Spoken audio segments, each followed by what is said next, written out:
Nah, sampai di situ anggota bertambah lagi 4 orang.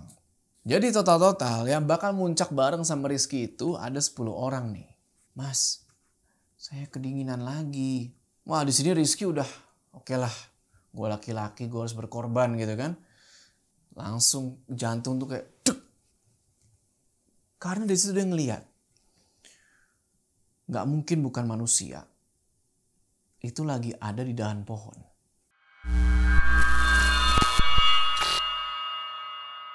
Ya, assalamualaikum teman-teman, balik lagi sama gue J.O.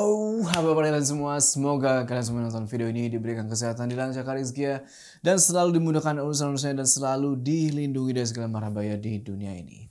Oke, lagi-lagi kita akan membahas tentang dunia pendakian di pendakian horormu, dimana di segmen yang satu ini gue akan nyeritain kisah-kisah horor pendakian kalian yang mungkin aja nih bikin gue pensiun naik gunung. Nah, pada kali ini ada sebuah cerita tentang Gunung Kerinci dari seseorang yang namanya itu Rizky. Rizky ini kerja di Jambi, cuma asal itu dari Batam. Cuma di sini gue nggak mau bahas pekerjaan dia, kita mau bahas pendakiannya. Nah, kisah pendakian ini terjadi di tahun 2021. Waktu itu masih zaman-zamannya COVID. Nggak tahu kepikiran kayak gimana, Rizky ini akhirnya muncul niat dari dalam hati dia untuk melakukan pendakian ke Gunung Kerinci. Bareng tuh sama temen-temennya dari Jambi. Tapi aslinya Rizky ini adalah pendaki pemula gitu. Doi sama sekali belum pernah naik gunung. Oke lah kan? Awalnya pendakian ke Gunung Kerinci itu gak ada masalah. Aman-aman aja. Lancar tuh kan sampai pertengahan jalan. Cuma ketika di tengah-tengah jalan ini, di situ dia baru sadar. Ada salah satu teman pendakian dia yang lagi halangan. Dan seketika di sini pendakian jadi mencekam. Penasaran kayak gimana ceritanya? Tonton video ini terus. Udah, kita nggak usah lama-lama lagi, udah siap mode horor aktif.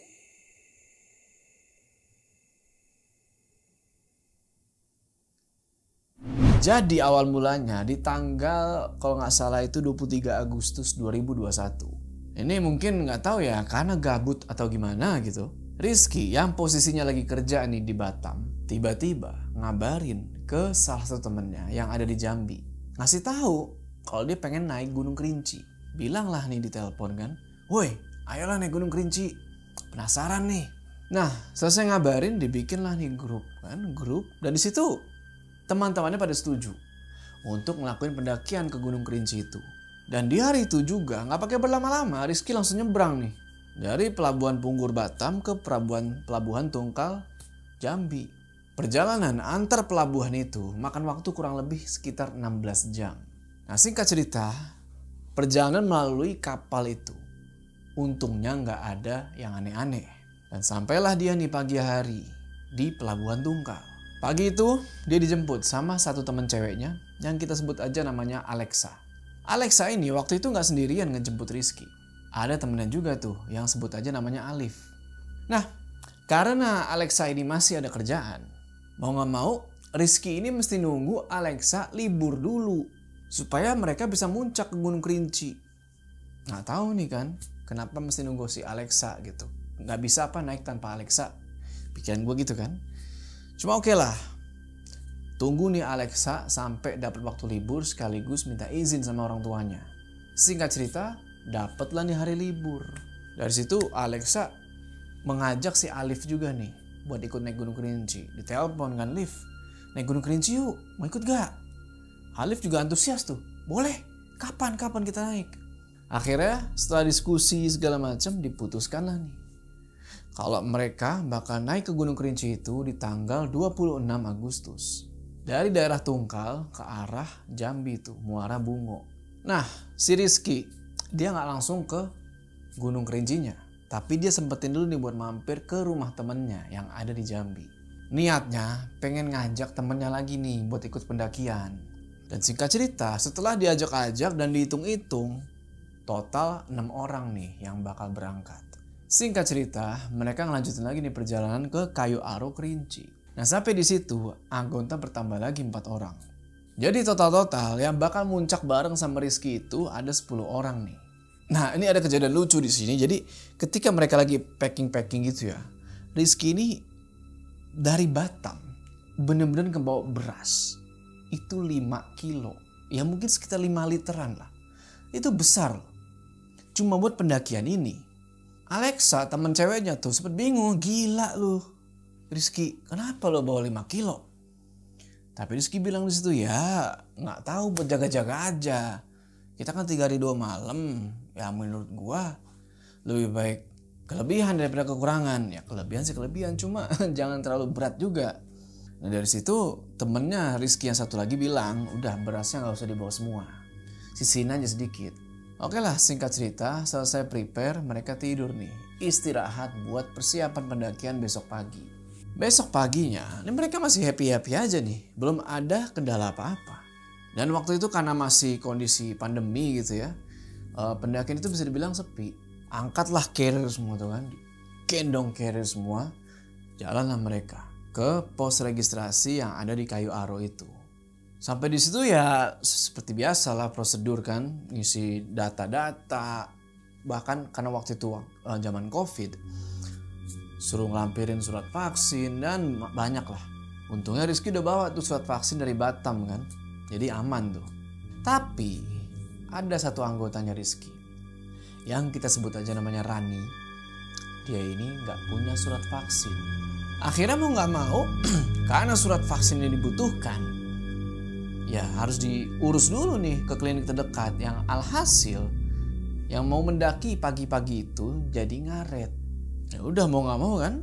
Akhirnya setelah selesai ngurus surat vaksin itu, barulah di sini mereka di ACC buat pendakian.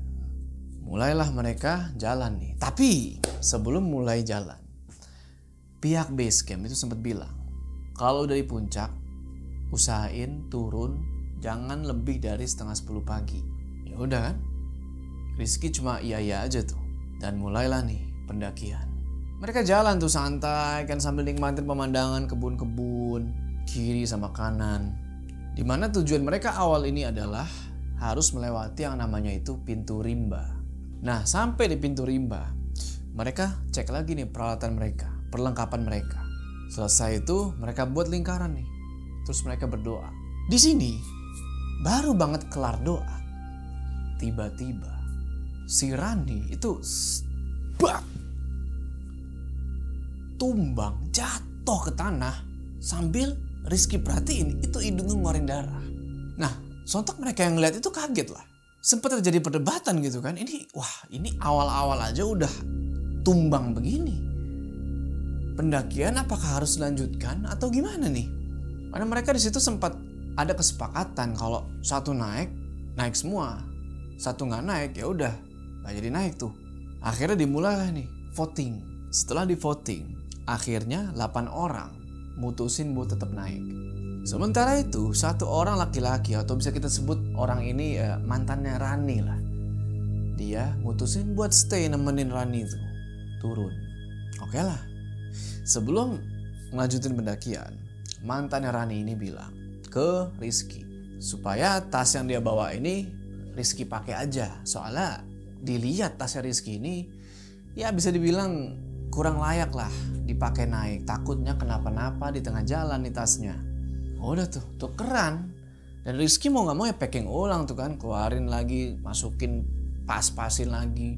Udah setelah ya lumayan lama lah di situ ya di pintu rimba itu. Udah tuh mereka ngelanjutin lagi pendakian. 8 orang ini ngelanjutin perjalanan. Dan di tengah perjalanan mereka ketemu nih ada satu rombongan yang terdiri dari 6 orang asal Bengkulu. Dan dari situ juga mereka mutusin buat naik bareng. Dan rombongan dari Rizky ini ya buat info aja itu terdiri dari 4 orang laki-laki sama 4 orang perempuan. Singkat cerita, ngelewatin pos 1 aman nih.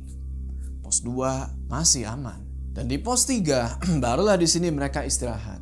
Dan waktu itu udah jam 3:30 sore.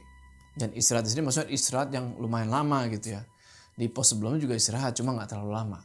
Lagi nyantai-nyantai istirahat gitu, Rizky ini ngeliat ada satu orang cewek pakai kemeja, celana cut bray, alas kakinya itu cuma pakai sendal jepit. Ada di rombongan mereka. Rizky bilang, waduh, ini naik gunung mbak, bukan naik bukit. Maaf mas, saya nggak tahu. Saya kira naik gunung tuh kayak gimana. Ya udahlah kan, karena udah terlanjur udah sampai situ, dan Rizky baru ngehnya di situ. Ya masa turun lagi nyari sepatu kan nggak mungkin. Ya udah, akhirnya kebetulan Rizky di situ bawa jaket 2 biji. Dan dikasihlah tuh jaket satunya ke si mbak ini, supaya ya lebih proper lah pakaiannya gitu. Oke lah, singkat cerita, selesai istirahat mereka ngelanjutin lagi perjalanan nih. Dan pas lagi di jalan, Rizky bilang, mbak udah mbak bawa ini aja, biar barang-barang mbak saya yang bawa. Dikasih tendanya, ini cewek langsung ngeluh, aduh berat mas, nggak kuat kayaknya nih. Ya udahlah kan, ngedenger itu Rizky mau nggak mau, ya udah sini deh tendanya, sini deh, biar saya yang bawa juga. Taruhlah tuh diikat di tas belakang. Lanjut lagi perjalanan, sampailah nih di shelter 1. Jadi di Kerinci itu ada pos 1, pos 2, pos 3. Barulah nih shelter 1, shelter 2, shelter 3. Dan waktu itu udah hampir maghrib, jam 6 kurang. Karena waktu udah mulai gelap, mereka mutusin buat ngediriin tenda di situ. Sedangkan rombongan dari Bengkulu yang ikut bareng sama mereka nih mutusin buat ngelanjutin ke shelter selanjutnya. Nah, kalian bertanya-tanya mungkin kenapa kok nggak bikin tendanya di pos 1, pos 2, atau pos 3 gitu kan. Kalau pos 1 mungkin itu masih terlalu awal, pos 2 juga. Nah, kenapa nggak di pos 3 gitu.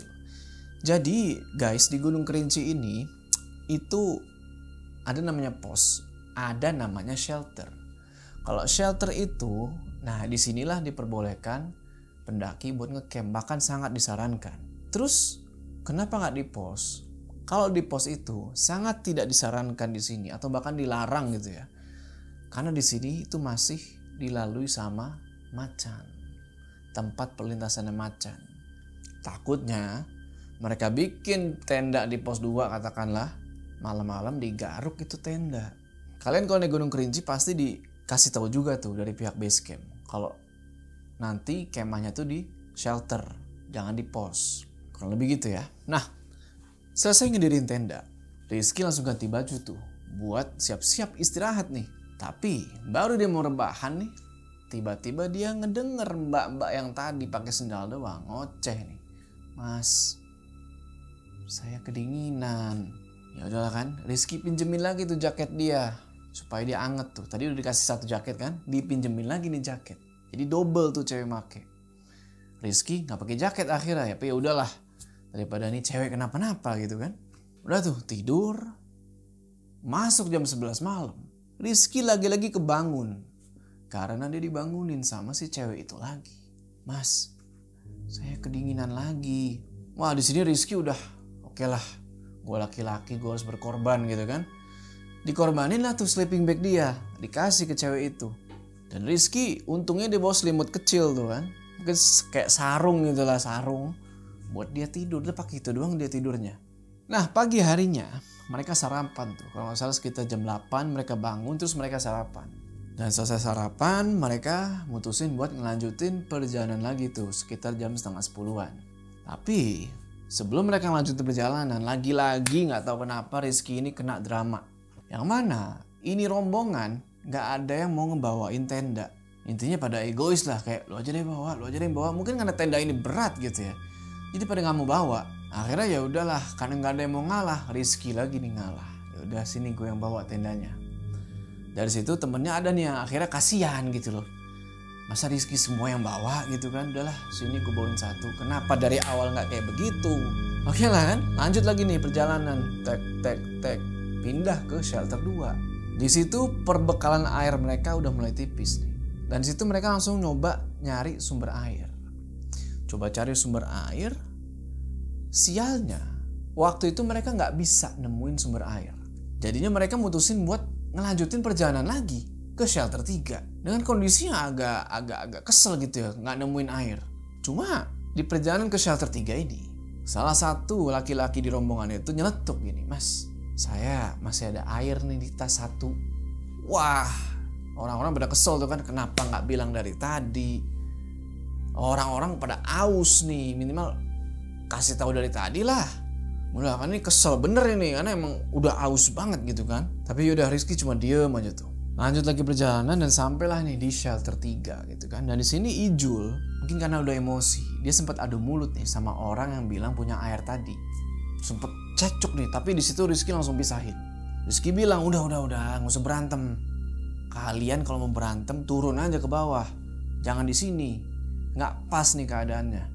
Udah tuh akhirnya mereka balik lagi tuh ngobrol kayak biasa, cuma agak dingin lah gitu kan karena habis berantem. Nah singkat cerita maghrib nih, mulailah mereka ngedirin tenda tuh. Ngedirin tenda itu aman, semuanya aman, gak ada kendala apa-apa, cuaca juga lumayan bagus. Tapi sekitar jam 8 malam itu ada tenda terbang pak. Terbang jam 8 malam itu, angin lumayan kenceng, tenda terbang. Kena badai lah bisa dibilang waktu itu. Entahlah mungkin karena lupa masak atau masaknya kurang kenceng atau gimana. Ini tenda ke bawah angin. Akhirnya rame-rame itu kan berusaha buat ngambil itu tenda. Berusaha buat benerin lagi itu tenda. Cuma karena waktu itu anginnya kenceng banget. Gak bisa. Jadi ya di sini mau gak mau mereka berenam mesti ngungsi dulu nih dalam satu tenda. Tuh kan akhirnya karena capek. Terus tenda juga belum bisa berdiri karena suasana di luar masih parah. Mereka tidur tuh sambil bungkuk begini tidur. Karena ya lu bayangin aja tenda kapasitas mungkin 4 maksimal 5 lah diisi sama orang. Dan malam itu bener-bener dingin. Rizky udah ngeringkuk gitu, udah tutup pakai matras gitu ya. Masih dingin juga. Tapi di situ mereka tetap ada semangat gitu loh buat pergi ke puncak, buat summit. Dan mutusin buat nanti jam 3 kita summit. Singkat cerita, di jam 4-an kurang lebih mereka mulailah nih jalan ke puncak. Di situ jalanan masih gelap tapi sampai setengah jalan. Ada salah satu mbak-mbak yang ikut di rombongannya Rizky ngaku kalau dia ini lagi halangan. Cuma di situ untungnya masih aman-aman aja nih. Belum ada yang aneh-aneh. Mereka sampai di puncak Kerinci itu jam 9. Dan cuaca waktu itu lumayan berawan, bahkan bisa dibilang turun kabut.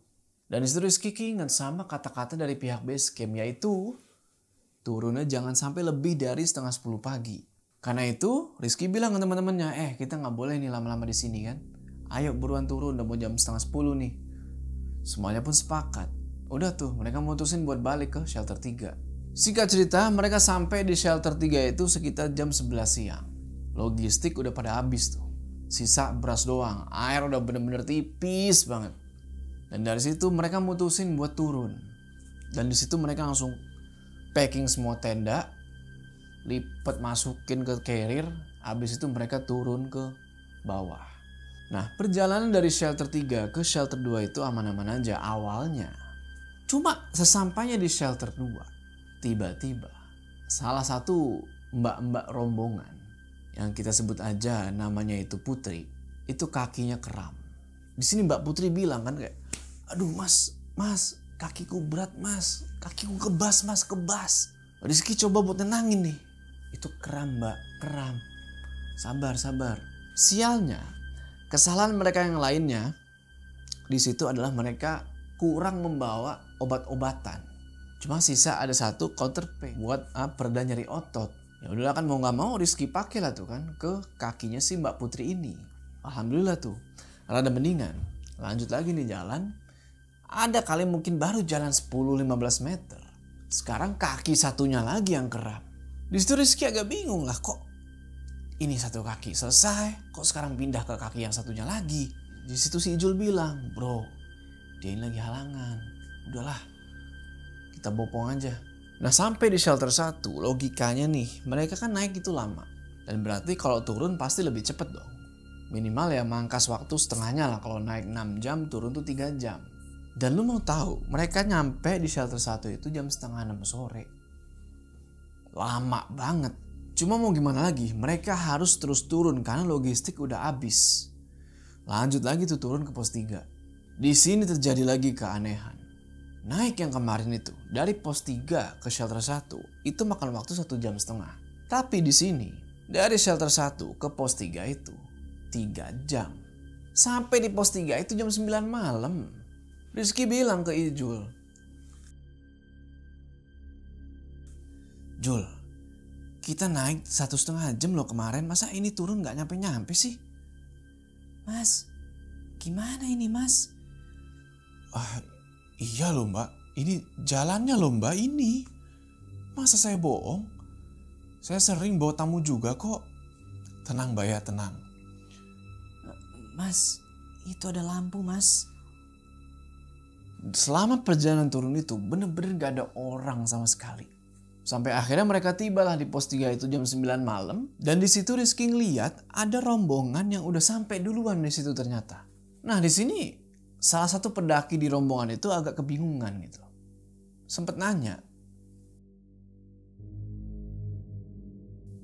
Loh, masa turun dari jam berapa mas? "Kami dari shelter 3 jam 11 siang mas." Hah? Masa sampai pos 3 itu jam 9 mas? "Kami aja sampai shelter 1 jam setengah 6 sore mas barusan." Kok lama sekali? "Entahlah mas." Kondisi badan mereka udah full keringetan semua. Udah kotor sama tanah, tangan tuh udah acak adut lah tuh penampilan. Nah di situ mereka sempat ditawarin nih sama rombongan pos 3 itu mau dibikinin teh anget. Nah gak lama dari situ tiba-tiba salah satu teman pendakiannya Rizky ini bilang, "Mas, kalau mas lihat apa-apa diem aja ya." Baru ngomong gitu gak tahu kenapa tiba-tiba itu ada yang kayak menarik perhatian nih dari sebelah kirinya Rizky. Dan dia refleks nengok gini kan. Langsung jantung tuh kayak dek. Karena di situ dia ngeliat gak mungkin bukan manusia. Itu lagi ada di dahan pohon. Sosok baju putih berambut hitam panjang. Rizky agak kaget tuh kan. Rizky jujur kaget banget di situ, tapi kayaknya teman-teman yang lain kecuali yang tadi tuh yang ngasih tahu, kayaknya teman-teman yang lain tuh nggak ada yang lihat. Ya udahlah, dia inget kan pesan tadi teman yang ngasih tahu kan, dia diem aja tuh. Abang-abang, kita duluan ya. Kami ngejar waktu. Kami mau lari bawain dia, soalnya dia lagi halangan. Dan kalau udah halangan gak boleh lama-lama. Oh gitu. Oke mas, hati-hati. Pokoknya nanti saya jelasin di base camp mas. Singkat cerita mereka langsung jalan lagi tuh ke pos 2. Terus sesampainya di pos 2, lagi-lagi ada sesuatu yang menarik perhatiannya Rizky nih. Kali ini dari arah jam 10. Di pos 2 itu ada yang namanya batu atau bangku panjang gitu, gue lupa ya. Pokoknya berbentuk kayak kursi gitu, panjang dari batu tapi.